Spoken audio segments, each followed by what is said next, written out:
mu gihe u Rwanda rwizihiza ukwezi kwahariwe umwari n'umutegarugori hari ibikorwa byinshi bitandukanye biri gukorwa hagamijwe gushimira intera abagore bagezeho mu nzira y'iterambere ndetse n'impinduka nziza bari kuzana mu bukungu bw'u Rwanda n'isi yose muri rusange. Aha ni naho kandi hakomeje gukorwa igishoboka cyose kugira ngo umugore agere ku mwanya mwiza mu bukungu.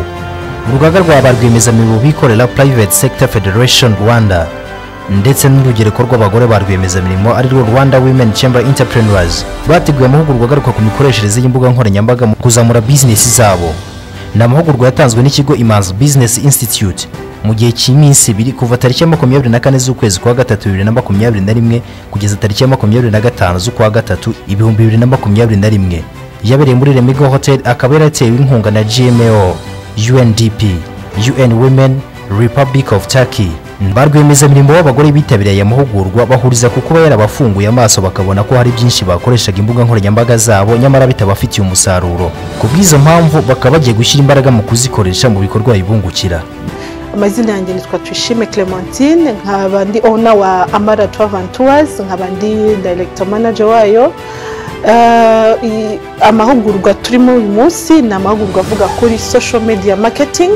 Nkuko mubizi twese twamaze kubyumva dukurikije igihe situation yahindutse iki gihe turimo cya COVID-19, twarushijeho kumenya neza akamaro ko gukoresha social media bitari mu buryo twazikoreshaga ahubwo buri mu buryo bubyara amafaranga kandi bwagura isoko bukanatuma dukora sales nyinshi kandi tudahenzwe.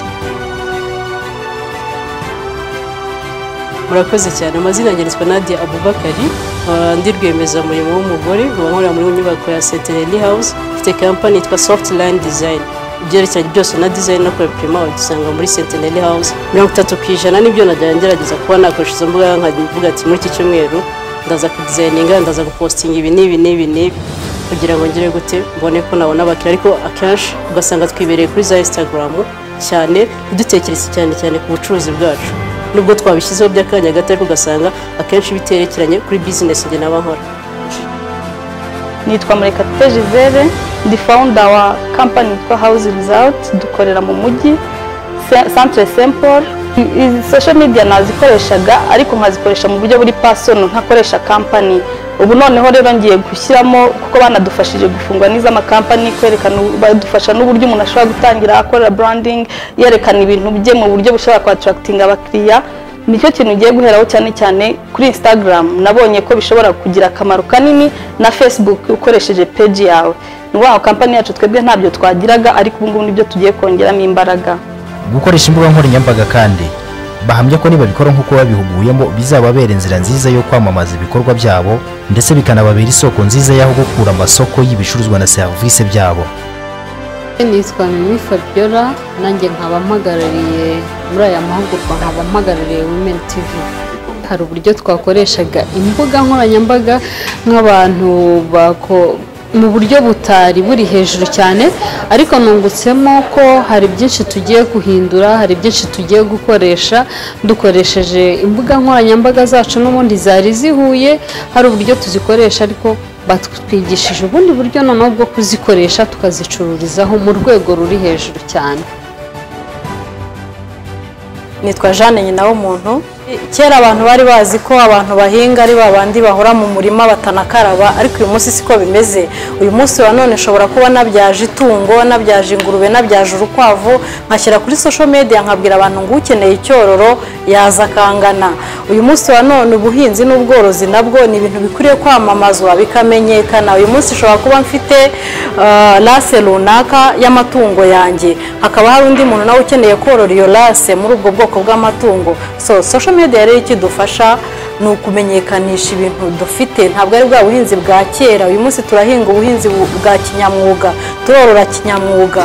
Niyo mpamvu rero navuga ko aya mahugurwa yangiriye umumaro cyane ku bijyanye no gukoresha social medias mu ruhando rw'ubuhinzi n'ubworozi. Ngo mu byo ngiye nkora nkenera kwamamaza cyane mu buryo butandukanye, ariko hari aho twari turirimite cyane nko kubasha kumenya niba umuntu koko ashaka gukoresha zino mbuga nkoranyambaga zisanzwe harimo za stati cyangwa se za Instagram mu buryo bwo kwagura ubucuruzi bwanjye. Ariko ubu noneho naje gusobanukirwa neza ko nabyo bishobora kumfasha, aribwo tugiye kuzajya noneho twerekana bya bibanza se cyangwa ya mazu twageneye agaciro akeneye abakiriya, noneho ku buryo bizatworohereza kubona isoko rigari. Twari dufite abantu bake bari roko bo mu Rwanda, ariko ndizera ko bizadufasha bikatwagurira tukaba twabona n'abakiriya bo hanze, kubera ko ibintu bizaba byagiye mu buryo buri isoko riri digital. Biragaragara ko bizadufasha mu musaruro kandi igishoro kikaba gikeya. Kusaga cyane Facebook na Instagram, ariko twashije kumenya ko dushobora guhuza izo mbuga zombi ndetse tukongeraho n'izindi nyinshi, mbese tukanahuza izindi mbuga zikorera mu bindi bihugu kugira ngo tulinkinge neza ibikorwa dukora n'ibyo abandi bakora.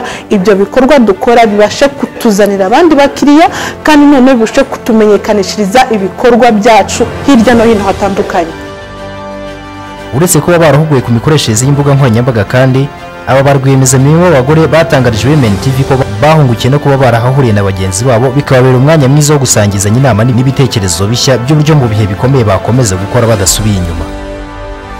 Turi kumwe n'abadamu badasanzwe, turi kumwe n'abadamu bafite imishinga itandukanye, abadamu bakoze, abadamu bashoboye kandi banemeza yuko bishoboka. Rero birashoboka ko ni byinshi nabigiyeho, kubera ko iyo uri kumwe n'umudamu watambutse wazengurutse ibihugu, uzi gukoresha izo social media, ufite kampani iri ku rwego rwo hejuru nkatwe nka Women TV. Rero hari ikintu twabigiyeho kandi cyiza cyane ko nk'uyu mwuga wacu numva tugiye kuvugurura dukoresheje izi mbuga nkoranyambaga. Igihe cyose umugore akomeje gushyigikirwa kugira ngo agere ku iterambere rirambye, bishushanya umusingi uhamye w'imibereho n'ubuzima bwiza twifuza. Iyi ni Women TV, gendeye amasezerano. Ndabashimiye.